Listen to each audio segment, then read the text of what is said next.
So a big update this week from Claritee is the ability to add domains to your projects. You can use your own custom domain, and you simply put the domain. It can be a regular domain or a subdomain. You put it here in the project settings. So if you're on your map or your layout, you just go here in the bottom left to settings and you have project domain configuration.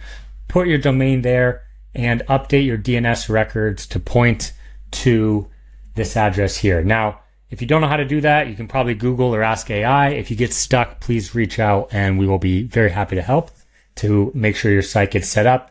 Now, a couple quick tips. Number one, when you're on the design view, you can actually make changes to your code by clicking up here. And if you open that up, it's going to give you all the code for the page here, so you can make changes and see them here. And that's going to, of course, affect what's displayed in your published page.